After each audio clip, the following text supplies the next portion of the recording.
Encounter Talks with Dawn at Gessner Ministries, a forum for discussing challenging topics, dissecting truth, discovering hope and light in a world that desperately needs revival.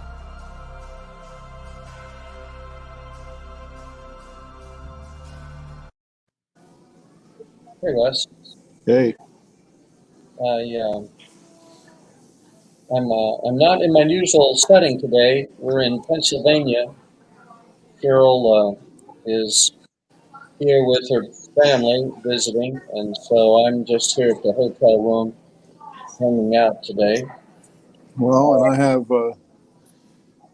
two offices and a studio here in Canton, but I can't get my Wi-Fi to work in the building, so I'm at Panera Bread. Well, there we in go. Canton, Ohio. So. Yeah. Well, anyway, I was thinking too that every week it seems like I listen to your message and my mind takes me to a different thought, and then I sort of stay on that track and probably frustrate you because I don't really stick with the ultimate theme that you're trying to emphasize. No, I don't think it's that involved. Okay. Wherever you go, I'm following. So. All right. Well, so the same thing happened today when you when I was listening to your message from Wednesday about you can't outgive God. And I know you had 4 points: time, talent, hands and the feet, which I touch, touching others, and then treasure. The money. And I was immediately drawn to a conversation that I was reading out of the book from Dietrich Bonhoeffer, The Cost of Discipleship. And it's probably more about giving of ourselves, like with our hands and our feet, than any of the others. But I just remember this one phrase that was really powerful. It was something like, the moment that we do anything and we are counting the cost for what we're doing. Yes. It's no longer with a motivation from love. And I thought, wow, that's pretty powerful. Right. And I guess what brought that to mind was the very fact that I know for sure we can't outgive God, that phrase. We use it a lot, especially with money.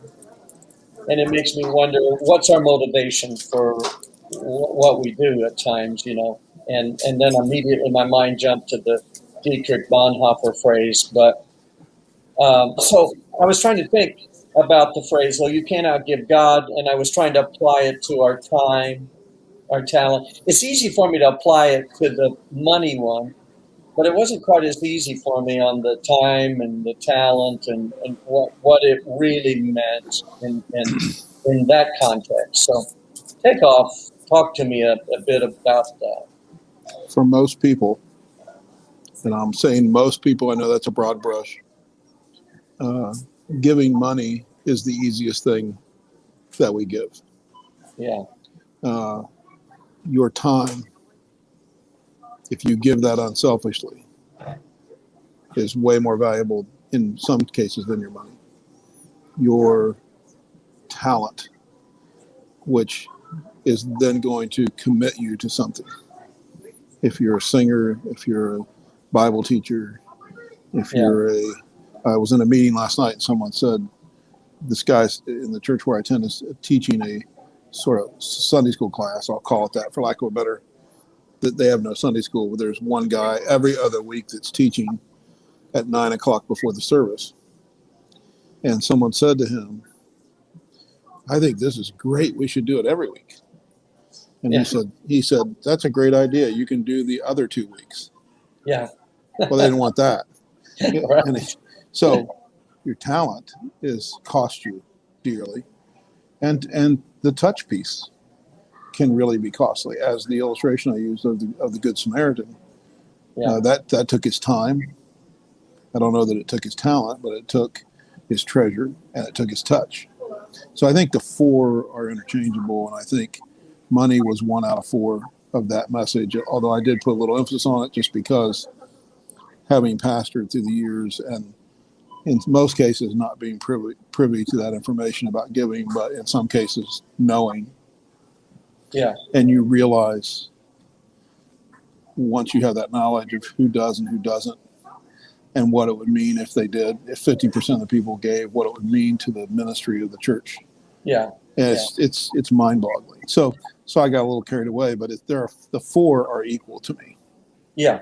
Well, so, I've heard illustrations. You have two. And I'm talking now about the money one, where somebody gave of their finances. They may have by faith said, I'm going to give. And I don't know where this money is going to come from, but, God honors their faithfulness. Right. And that's probably where the term "you can't outgive God" really comes into play. But I was trying to think of an illustration of that same nature with perhaps time or our talent. Help Right. me with that one, though. Well, God's given you all the time in the world, and He gives each one of us 24 hours, but He, if we believe Him to be the God He says He is, watches over us. He gives us all of His time. We don't have the human capacity to give 24 hours a day, so He's already outgiven us there. In the talents, we don't compare. You can give back to God some of what He's given you, but again, He is God. He's sovereign. He's all powerful. He's all wise. He's omniscient, omnipresent. So you give back what you have, but it still doesn't compare to God. No, not at all. And then the touch piece. I know there are people that live in the realm of sort of being in tune with God all day long, wherever they are, and they have these God appointments with people, and sometimes it's God, sometimes they kind of open the door themselves. And I'm not faulting that. I'm just saying they almost get addicted to the fact that God will use somebody that's willing to think in those terms. And I know that even this past week, I'm not holding myself up as an example at all, but I went to church. Our church starts at 10:30, and I went at 9:00, which is a really random time. And I was kind of wanting to make sure things were set up. And if I would have gone during setup time, I'd have been there at 7. I didn't choose to go at 7. I went at 9. That's just a weird time to go, an hour and a half before church. But as I'm walking from my car to the building, there's a guy standing there. And we meet at a golf course. And I actually thought he was a golfer. And I can't tell you all the details of the story, but there is no question that was a divine appointment. Yeah. He has some serious things going on in his life. I just can't divulge much, but just suffice it to say, I was able to pray with him. We were done praying I still had an hour to go to church. He stayed, he came to the service. It was a divine appointment because, why in the world would I be there an hour and a half? Sure. Really, there's no office to hang out in. It was just when I went. So, yeah. So I think, again, that was a very light touch for me. But I thought about it again today. I almost walked past him. I thought he was a golfer and just standing waiting on his buddies to come or something. And I walked past him and I stopped and I was debating on whether I wanted to go back to my car and get the coffee that I left in my car. And I said to him, trying to explain why I was standing on the corner looking from one.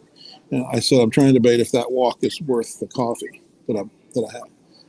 And then he opened the conversation by saying, are you one of the pastors here? But again, it was this weird time thing. And I don't have those things happen every day of my life. But I think there's just that, you can't outgive God. And it's easy to make it toward the money, but I do think it applies to the money as well. So sure. That makes me think of yet another illustration I have a friend who is really incredibly good at discipleship. It's like, man, it seems like he has these God appointments all the time, every day. And and I believe that he has himself in a place where God can use him in that regard. He's being very conscious of that most of the time.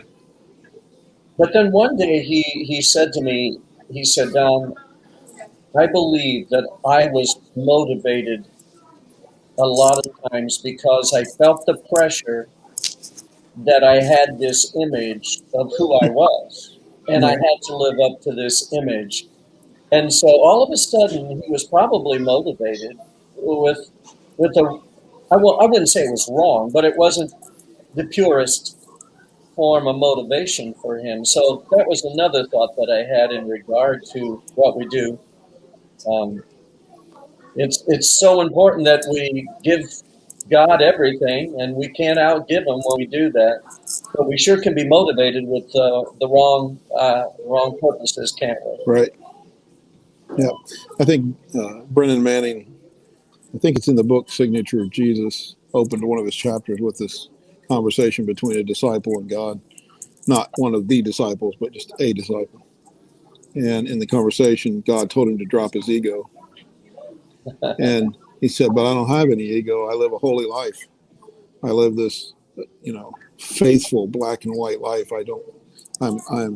There's nothing I have to hide. And the point of the little story was that ego can attach to that as well. Yeah, yeah.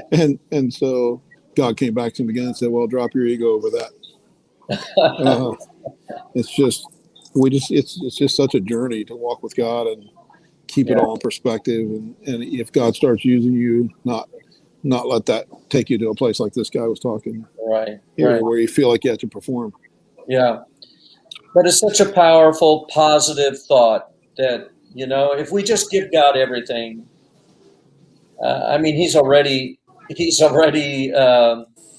provided us with all of our time, like you said. So when we're giving back, it's not like we're ever going to give enough because He's given so much. But that's not the way that it's viewed anyway, because then it's all about works and Right. yeah.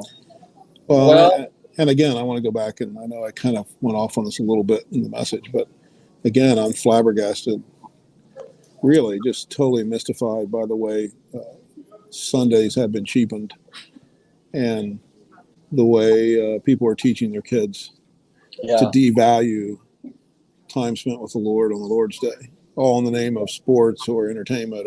And I'm not saying you shouldn't take a vacation, I get that, but I'm talking about just weeks and weeks and weeks of blowing off church. yeah, And I'm like, what message are you sending? yeah. You Well, I think the message for mind-boggling. sure is, where is your heart? Because that pretty well exposes where our heart is, doesn't it? Where are you Our treasuring? actions do expose that. Yeah. What are you treasuring? That's where your heart is. Yeah. So, well, Wes, I know that you're working remotely today. I am, and so I think I'll just make it short. Okay. And thanks for taking time to do our encounter talks. I sure enjoy them every week, Yeah. and we'll look forward to next week as well. So, One of these days we'll do you can do the Wednesday one and I'll come back and question you on Friday. It'd be awesome. are you sure you would ever want to try that? Well, it'd be awesome. Okay. All right. Well, we'll talk to you later. All right. See you. See ya. Thanks for watching. Take a moment to share with your friends.